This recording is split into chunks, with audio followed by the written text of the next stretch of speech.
the hottest, driest, and lowest point in North America, averaging less than 2 inches of rain per year, temperatures often running up in the 130s, and a deep, unforgiving basin.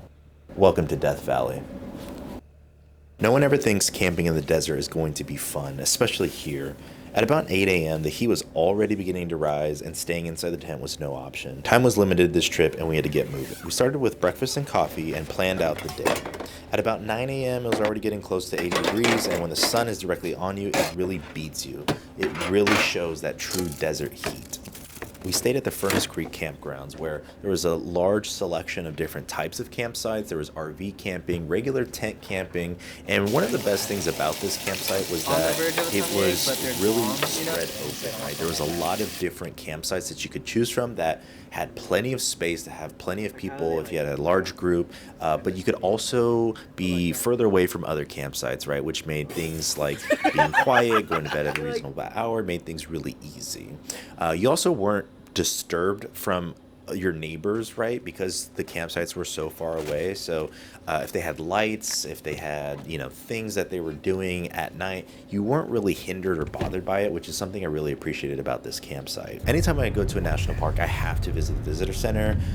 My personal thing that I do is I collect stamps. So every national park that you typically go to will have a stamp booklet or just a stamp available. And I use one of my booklets in my journal to collect those stamps, right? So if you look at my journal, I have plenty of stamps from a lot of different places, and it's a way to collect those memories for me, at least. After the visitor center, we got to move on and landed by the side of the road. Here was our first stop to take photos. I was pleased with how well these turned out. The sun was pretty high up in the sky. It was around 11-12 p.m. by this, but hey, we made it work. Not the most interesting shots, but I just love how you can see the textures of the rocks on the ground and the mountains off in the distance. It's really nice to my 4 eyes. Justin here is leagues above me in photography, so while he was taking shots of his car, I was playing around in the middle of the road.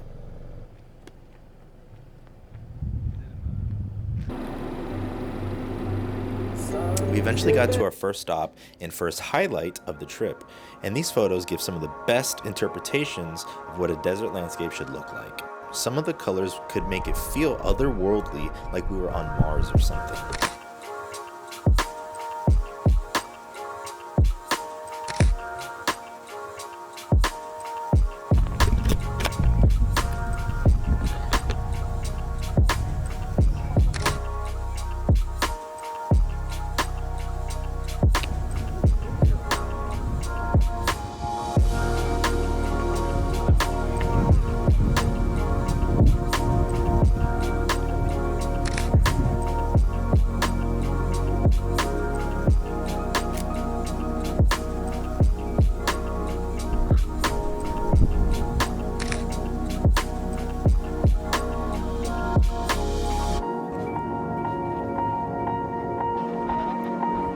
One thing I've really enjoyed about photography is generally people are curious and want to talk to you. This is a perfect example of Paul, a man who drove down from the Bay Area up in Northern California, and he actually came down for the day just to visit Death Valley National Park. He asked for some photos on his phone in exchange, and I actually just asked him simply, I was just like, hey, can I take some shots on my cameras?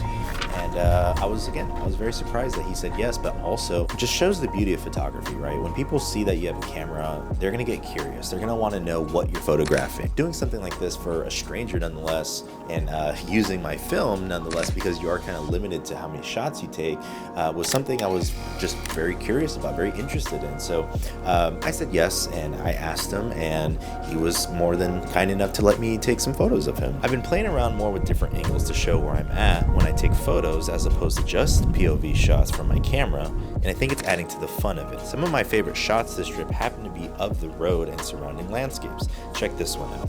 The layers of the mountains in the back, the colors, the leading lines down the middle, the discoloration of the road, and even noticing the cracks give it such a nice texture to a photo.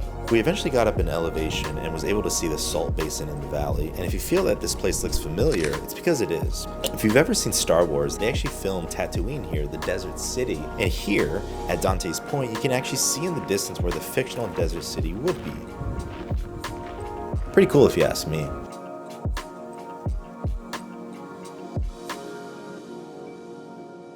We had to get on the move before the sun would fully set. I decided to have a product shoot featuring Karoo, my Tacoma, and again found myself in the middle of the road taking photos. Here's some cool photos from that shoot. Hopefully you guys enjoyed these shots. They're not particularly film shots, but hey, I wanted to, have some fun taking some shots of my truck. I'm not a big guy into taking photos of cars or anything like that, but I was having some fun with my truck. I really like these shots. These came out pretty good in my opinion for my first time. And if you were Toyota, then you might want to sponsor me while I'm cheap. And I'll leave it at that. Now, the last place we would be able to visit was the Mesquite Sand Dunes, backlit by a golden sunrise. The sand was cool, and the lighting was magnificent. I think some of the best landscape shots I've taken so far, surprisingly, have come from a desert landscape, which is very odd, right? With desert landscapes, typically you're looking at it as if there's not really much to see there, but I actually feel quite the opposite. When I'm looking at a desert, or particularly like sand dunes, or even the deserts out in like Joshua Tree, for example, there's actually a lot of character to it. And the one thing that I've learned, especially from living in the desert at times of my life, like I've lived in Vegas for a year, for example, I lived in other places in California that are more of a desert climate and away from the big cities, you can actually see a lot of character in the desert. The sunrises, the sunsets are some of the best colors that you can ever ask for. Overall, I was very surprised at how much I actually enjoyed this park, despite the heat, despite it being super dry. The sun just feels like it's beating on you.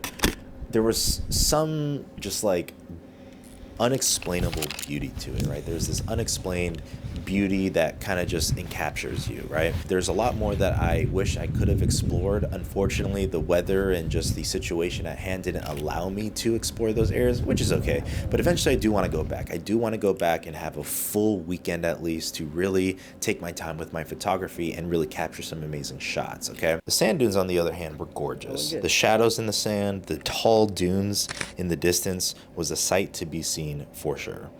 These tracks just show how certain animals have adapted to this harsh terrain and keep its essence unique. However, trudging along the sand carrying all my gear was miserable, but it was worth it to capture these shots. A gentle reminder to myself that you have to step outside your comfort zone to really maximize your potential in something. Without sacrifice, there can be no gain.